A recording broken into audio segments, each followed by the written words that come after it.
खुलुमबाय आं सिबिरानि ब्रह्म नोंथांमोनखौ आंनि sbbodonews चेनेलाव गासैखौबो बरायबावनाय थाबाय नोंथांमोननि थाखाय आं गोदान मोनसे भिडिअ लानानै फैबावबाय अन्नानै भिडिअखौ जोबजासिम नायलांदो बर'फोरनि थाखाय गोजोनथाव खौरां लानानै फैदों हलिचरन नार्जारी बिथाङा हलिचरन नार्जारी बिथाङा 35 सोद्रोमा थानाय इन्डियान नेशनेल टीमाव सायख'जाबाय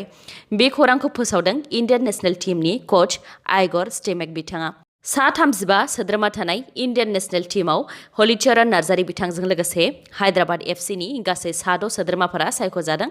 आरो हायद्राबाद एफसी हान्जानिफ्रायनो बांसिनै फुटबल गेलेगिरिफोरखौ सायख'दों बे मार्च दानावनो दुबाइयाव जानो गोनां फ्रेन्डलि गेम्सआव इन्डियान नेशनेल टीमा ओमान आरो यूएई हान्जाफोरनि बेरेखायै गेलेगोन हायद्राबाद एफसीनिफ्राय सायख'जानाय 6 सोद्रोमाफोरनि मुङा फारियै एटेकार हलिचरन नार्जारी आरो लिस्टन कोलाको मिडफिल्डार हितेश शर्मा आरो मोहम्मद यासिर डिफेन्डार चिंगलेन साना सिंह आरो आकाश मिश्रा बड' Kachari welfare autonomous council BKWAC नि गाहाय मावख'खौ मैया धेमाजि जिल्लानि सानजारि नोगोर सिमेन्ट सापरियाव बेखेवबाय बिटिआर गोरोबथायाव थानाय दफा बायदियै आसाम केबिनेटआव BKWAC नि बिलखौ थांनाय डिसेम्बर दानाव पास खालामदोंमोन गासै 14 सोद्रोमा थानाय बे BKWAC नि इन्टारिम काउन्सिलखौ फेब्रुवारि दानाव दाफुंनाय जादोंमोन आरो थांनाय फेब्रुवारि 24 खालारखालि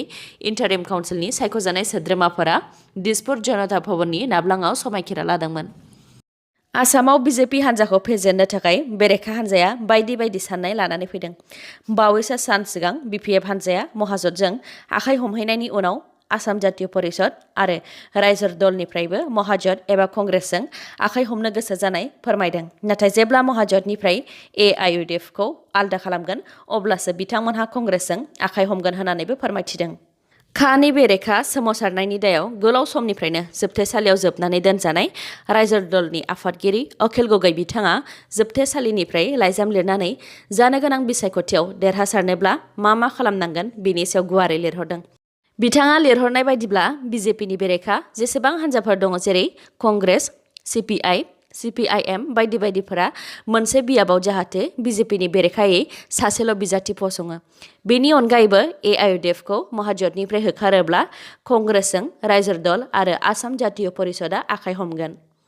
जोथोब मोनिनि थाखाय फिसाया बिजिखौ अरजों सावदों बे जाथाया गुवाहाटीनि नारेंगियाव जादों फिसायनि मुङा धर्मेश्वर दास सावजानाय आइजोनि नखरनिया फोरमायथिनाय बायदिब्ला फिसाय धर्मेश्वर दासआ गोबाव समनिफ्रायनो जोथोबनि मुङाव बिसिनिफ्राय रां दाबि खालामबाय थायोमोन आरो जोथोब होनो हायैनि थाखाय बिसिखौ बुबोबाय थादोंमोन जाथाय जानाय सानखालिबो जोथोबनि थाखायनो बिसिखौ गाज्रि बुनानै अर सावनानै होदोंमोन अर सावजानानै होख्रावनायाव खाथिनि रायजोफ्रा फैनानै रैखा खालामफैनो हादों दा बिथांखौ फाहामथायनि थाखाय गुवाहाटी मेडिकेल कलेज एन्ड हस्पिटालाव दैथायहरनाय जाबाय आरो जाथायनि सोमोन्दै पुलिसनो खौरां हरनायाव पुलिसआ दा दायनिगिरि फिसाय धर्मेश्वर दासखौ हमबाय बिसायख'थिया खाथिनिफ्राय खाथि सफैनाय लोगो लोगोनो खनले दावबायफैदों मिरु दैदेनगिरिफोरा बिसायख'थिनि अक्ट' फोसावनायनि सिगां मिरु BJPनि दैदेनगिरिफोरा गोबां खेब आसामाव फैखांनायनि उनाव फिन आसाम फारसे दावबायफैनो थांखि लाबावदों प्राइम मिनिस्टार नरेन्द्र मदि बिथाङा आसामाव फैनानै मोनद' फोसावदिं मेलफोराव बाहागो लाफैगोन होननानै मिथिनो मोननाय जादों आरो आसामनि नसुंसे रायजो वेस्ट बेंगलाव थांनानैबो मोन 20 सुबुं गौमायाव बाहागो लाहैगोन होननानै खौराङाव मोननाय जादों मिरु कंग्रेसनि दैदेनगिरि प्रियंका गान्धी बिथाङा साननैनि हाबाफारि लानानै आसामाव दावबायफैदोंमोन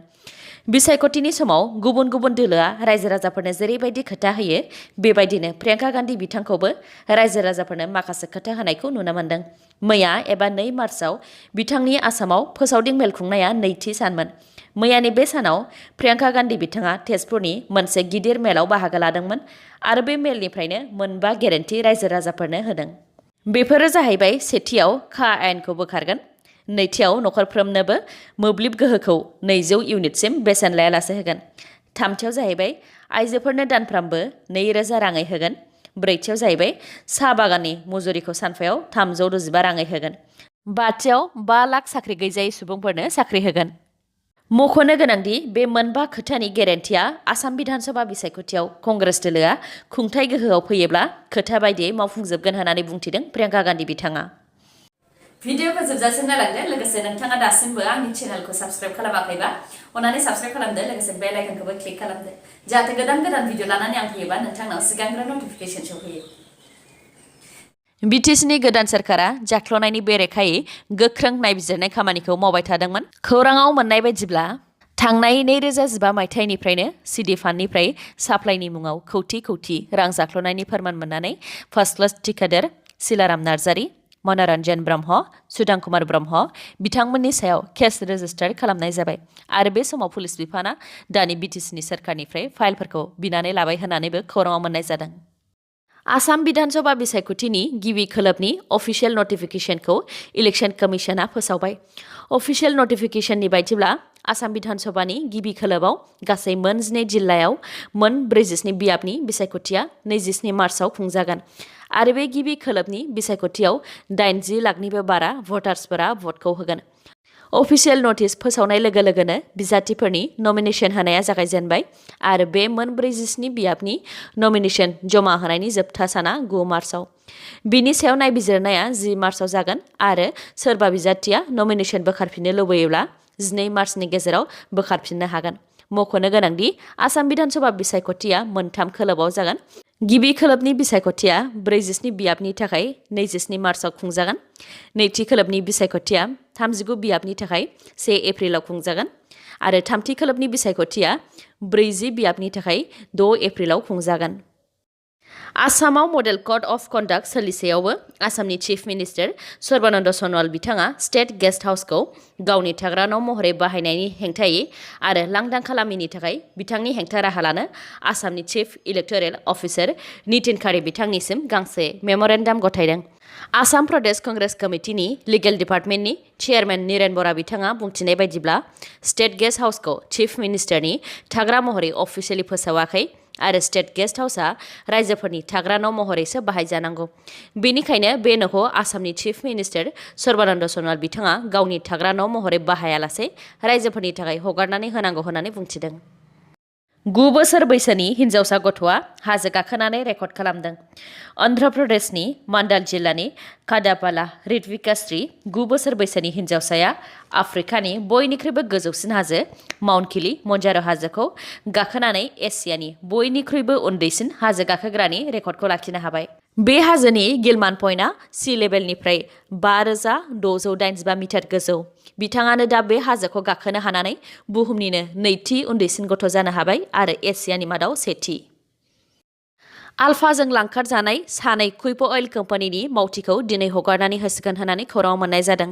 थांनाय माखासे दान सिगांनो कुइप अइल कम्पानियाव मावग्रा आसामनि प्रणब कुमार गगৈ आरो बिहारनि राम कुमारखौ आलफाया लांखारदोंमोन आरो बिथांमोनखौ उदां खालामनो थाखाय आलफाया कुइप अइल कम्पानिनिफ्राय 20 कौटि रां दाबि खालामदोंमोन। गोलाव सम कुइप अइल कम्पानि आरो आसाम सोरखारजों रायज्लायनायनि उनाव मोनसे गोरोबथायाव फैबाय। कुइप अइल कम्पानिया आसामनि सा 5,000 साख्रि गैजायैफोरनो गुबुन गुबुन अइल कम्पानियाव साख्रि होनायनि खोथा होदों। बेनिखायनो आलफाया दिनै प्रणब कुमार गगৈ आरो राम कुमारखौ उदां खालामनानै हरसिगोन। दिनैनि भिडिअ'आ एसेनोसै। गाबोन आरो गोदान भिडिअ'जों लोगो मोनफिनबावगोन। नोंथाङा दासिमबो आंनि चेनेलखौ साबस्क्राइब खालामाखैबा अन्नानै साबस्क्राइब खालामदो, लोगोसे लाइक, कमेन्ट आरो शेयार खालामनो दाबाव। गोजोन्थों।